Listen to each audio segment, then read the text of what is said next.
Prosto može da padaš u nesvest od ljubavi. Eto tako.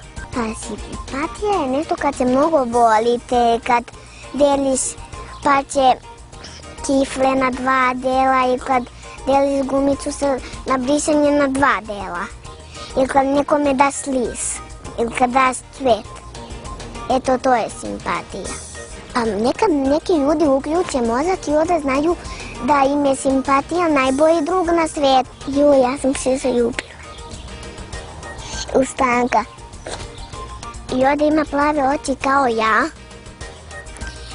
I onda sam se ja prosto zaljubila u njega. Ne znam zašto, ali ne znam kako sam se zaljubila. Jer prosto ne znam kako se ljubav zbiva oko nas.